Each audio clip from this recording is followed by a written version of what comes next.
noite a todos. Estamos aqui na noite de hoje para mais o estudo do encontro com o Evangelho. Aqui no Centro Espírita Fraternal Teresa d'Ávila. Mas antes de iniciarmos o nosso estudo, nós iremos fazer a nossa prece. Nós estaremos dando continuidade ao Evangelho segundo o Espiritismo. No seu capítulo 21, haverá falsos cristos e falsos profetas. E a lição que nos coube hoje é a lição 7, né? Que é a continuidade. Na semana passada foi lido o item 6 e hoje nós vamos ler o item 7, que se intitula Não acreditei em todos os espíritos. Mas, como eu já disse, né, faremos a nossa prece primeiro. Querido Mestre Jesus, amado Deus, benfeitores amigos do Centro Espírita Fraternal Teresa d'Ávila, o Birajara, Rafael, Teresa d'Ávila, Francisco de Assis, que sejam as nossas primeiras palavras um profundo agradecimento pela oportunidade do trabalho da divulgação doutrinária. Trabalho esse, Senhor, que o primeiro a ser beneficiado somos nós, que estamos sobre a responsabilidade da palavra na noite de hoje. Então, que esses espíritos amigos, nosso guia espiritual, possam estar nos amparando e nos sustentando, para que possamos trazer o fruto dos nossos estudos e reflexões na noite de hoje, para compartilhar com todos aqui presentes, do plano encarnado e do plano desencarnado. Que assim possa ser, graças a Deus. Então, como eu havia dito, nós estamos estudando o Evangelho segundo o Espiritismo. Então, o capítulo é o 21, haverá falsos cristos e falsos profetas. E o nosso item é o item 7, né, do título, que diz, não acrediteis em todos os espíritos. Nós vamos ler todo o texto e traremos algumas considerações referente a este texto. E o item 7 nos diz o seguinte: os fenômenos espíritas, longe de darem crédito a falsos cristos e falsos profetas, como algumas pessoas gostam de dizer, vêm muito ao contrário, dar-lhes o golpe mortal. Não esperei milagres nem prodígios do Espiritismo, porque ele declara formalmente que não os produz.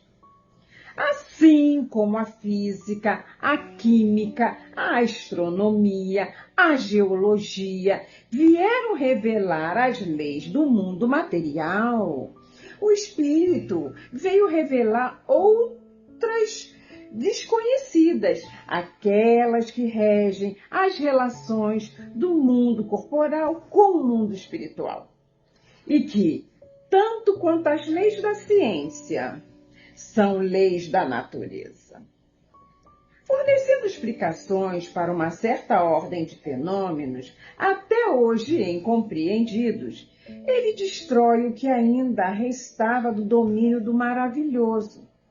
Aqueles, pois, que fossem tentados a explorar esses fenômenos em seu próprio proveito, fazendo-se passar por Messias de Deus, não poderiam abusar durante muito tempo da credulidade das pessoas e logo seriam desmascarados. Aliás, assim como se tem dito, esses fenômenos sozinhos não provam nada. A missão se prova pelos efeitos morais, o que nem todos podem produzir. Esse é um dos resultados do desenvolvimento da ciência espírita. Ao pesquisar a causa de certos fenômenos, ela acaba tirando o véu que encobre muitos mistérios. Aqueles que preferem a obscuridade em lugar da luz são os únicos que têm interesse em combatê-la. Mas a verdade é como o sol, dissipa os mais espessos nevoeiros. O Espiritismo veio revelar uma outra categoria, bem mais perigosa, de falsos cristos e de falsos profetas que se acham não entre os homens, mas entre os desencarnados. É a dos espíritos enganadores, hipócritas, orgulhosos e falsos sábios que, da terra, passaram para a erraticidade e se utilizam de nomes venerados para procurar, valendo-se da máscara com que se cobrem, fazer com que deem crédito às suas ideias, muitas vezes as mais bizarras e mais absurdas. Antes que as revelações mediúnicas fossem conhecidas, eles exerciam sua ação de uma forma menos ostensiva, pela inspiração, pela mediunidade inconsciente, auditiva ou falante. O número daqueles que, em diversas épocas, principalmente nos últimos tempos, se apresentaram como alguns dos antigos profetas, como o Cristo, como a Maria, mãe do Cristo, e mesmo como Deus, é considerável. O apóstolo João nos previne contra eles quando diz: meus bem-amados, não acreditei em todos os espíritos. Verificai se os espíritos são de Deus, porque muitos falsos profetas têm surgido no mundo.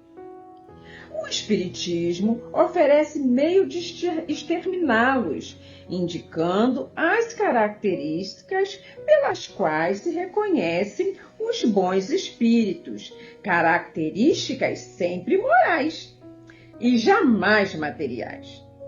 E ao discernimento dos bons e dos maus espíritos, que principalmente se podem aplicar esta palavra de Jesus.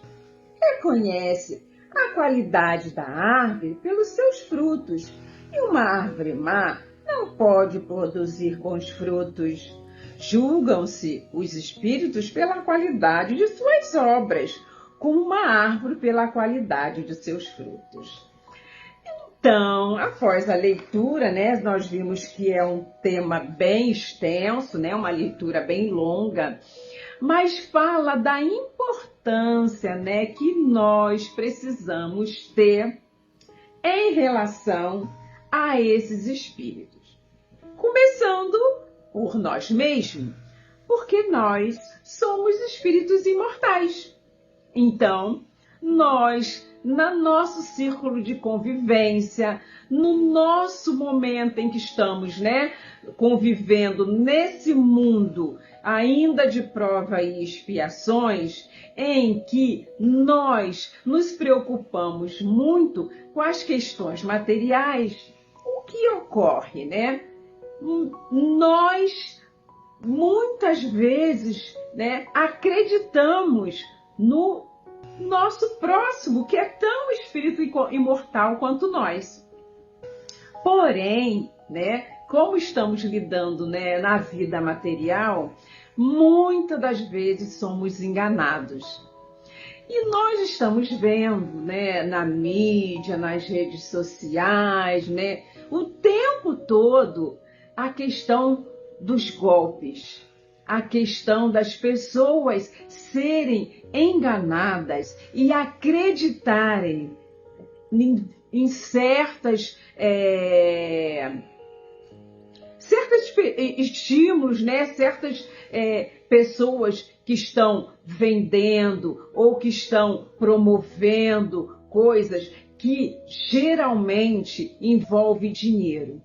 E acaba que, se a pessoa não está vigilante, não está atenta, ela acaba acreditando e acaba sendo enganada. Então, se na nossa vida de relação, se na nossa vida de material nós já vivenciamos isso, imagina na questão do nosso intercâmbio com o mundo espiritual. Porque nós sabemos que nós somos rodeados por uma nuvem de testemunhas. Então, Paulo falava isso, Paulo de Tarso. Então, nós somos o tempo todo influenciados, intuídos, e nem sempre estamos sendo influenciados e intuídos por espíritos, né, bons. Até porque nós somos ainda imperfeitos, porém perfectíveis. Então, ele coloca aqui que da mesma forma, né, que nós vivenciamos uma série de enganos, uma série que somos dilubriados por aqueles que estão encarnados, né, na nossa convivência, né, no plano material, na Terra, aqui nesse plano em que nós estamos, né, encarnados. Ele fala que nós temos que ter um cuidado maior com quem? Com aqueles espíritos que estão desencarnados. Então, isso é interessante da gente pensar, porque vira e mexe, vem uma mensagem, né, intitulada com o nome de Bezerra, com o nome de Chico, Maria de Nazaré e outros espíritos de escola. E quando nós vamos ler essa mensagem, se nós não passarmos pelo crivo da razão, se nós não prestarmos atenção na linguagem a ser usada, né, a forma como está sendo escrita aquela narrativa, a gente acaba se deixando enganar. E nós passamos por um período, né, bem importante, que foi a pandemia, e que isso aconteceu muito, né? E era uma mensagem assim, com palavras tão de baixo calão, palavras trazendo temor, com medo, né? E com o nome de espíritos que jamais se dariam a esse trabalho, porque o espírito de luz, o espírito que trabalha no bem, ele não vai se prestar a esse desserviço. Então, nós temos os espíritos, né, enganadores, os zombeteiros, né, os brincalhões, aqueles, né, que se faziam isso quando estavam encarnados, quando desencarnam, continua a mesma coisa, ninguém muda, né? Nós vamos iguaizinho como estamos aqui. E isso aconteceu demais. Então, o que me chamou bastante atenção nesse texto é principalmente essa parte aqui, desse cuidado que nós precisamos ter, principalmente com os espíritos que ainda se encontram na erraticidade, que são o espírito que está no intervalo entre uma encarnação e outra, e muitos ainda não se deram nem conta que estão desencarnados e ainda estão vivenciando os seus vícios, as suas paixões. E aí, o que eles fazem? Eles se aproximam daquele para tirar, né, aquele proveito e fazer a sua vontade, como era quando estavam encarnados. E é bem interessante nós pensarmos, né, o quanto nós precisamos estudar, nos esclarecer. E aí ele fala aqui também, né, que a doutrina espírita, ela não vem trazer para a gente milagres, nem prodígios, nada disso, né?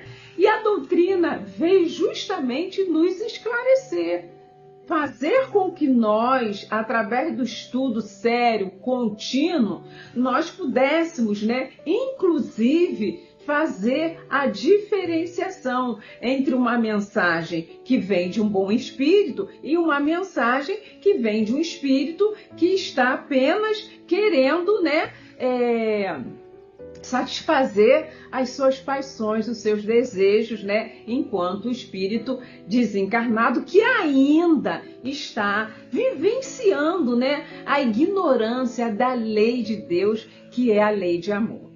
E eu achei interessante, lendo também o livro de Teresa d'Ávila, né, trazendo aqui de acordo com o meu entendimento, no livro da vida, no capítulo 20, nos itens de 8 a 10, eu peguei um trechinho que diz assim, fala da solidão da alma da seguinte forma, né? Ela tá dizendo, né, desses espíritos que estão desencarnados, de acordo com o meu entendimento. Põe-na Deus tão isolada de todas as coisas que, por mais que se esforce, não lhe parece haver na terra quem a acompanhe, nem o quisera, senão morrer naquela soledade. Se lhe falo, embora faça o possível para responder, não o podem, é inútil. Seu espírito, apesar de tudo, não se aparta daquela solidão. Então, às vezes, o espírito, né, está vivenciando mesmo um momento de solidão. Às vezes ele não se vê enquanto um espírito desencarnado, está ali num ambiente que muitas das vezes, né, ligado ainda à questão material, e aí o que esse espírito faz? Acaba, né, trazendo uma certa influência, trazendo mensagem, trazendo, nos intuindo para aquilo que não nos faz, nos vai nos trazer utilidade nenhuma. Então, o texto de hoje fala basicamente disso, que nós precisamos, né, estar atento a esses espíritos. Não podemos acreditar em todos os espíritos, porque nem todos vêm de Deus. E aí, Jesus traz para a gente, né, para finalizar. Reconhece a qualidade da árvore pelos seus frutos, e uma árvore má não pode produzir bons frutos. Julgam-se os espíritos pela qualidade das suas obras, como uma árvore pela qualidade dos seus frutos.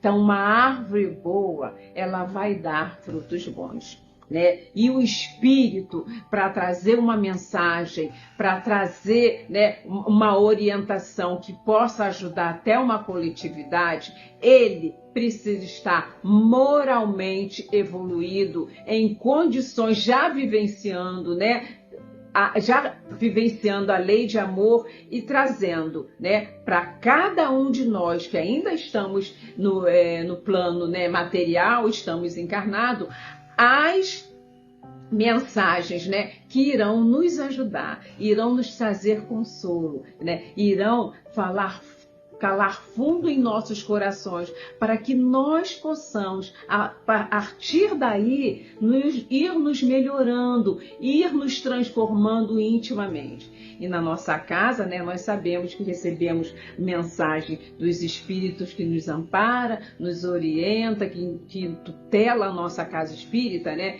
que só tem o objetivo de nos ajudar. Então, assim nós terminamos o nosso estudo da noite de hoje, encerrando com a nossa prece. E assim, Senhor Jesus, gratidão pela oportunidade do estudo, do esclarecimento, desse Evangelho segundo o Espiritismo, que é o nosso código de conduta moral, Senhor, que muito precisando para nos melhorarmos e reformarmos, principalmente intimamente, e melhorarmos moralmente. Agradecemos à espiritualidade amiga, ao espírito Rafael, a Francisco de Assis, ao espírito Birajara e principalmente a nossa patronese Teresa d'Ávila, pelo amparo e sustentação na noite de hoje. Que seja, Senhor, em nome desses guias queridos, do nosso guia espiritual, mas que seja em seu nome, Senhor Jesus, Tu que é o grande médico de nossas almas, nosso guia e modelo e nosso irmão maior, mas que seja, sobretudo, em nome de Deus Pai, que de nossa parte possamos dar por encerrado mais um encontro do Evangelho na noite de hoje. Que assim possa ser, graças a Deus. Eu desejo uma boa noite para todos. Fiquem com Deus. Paz e bem.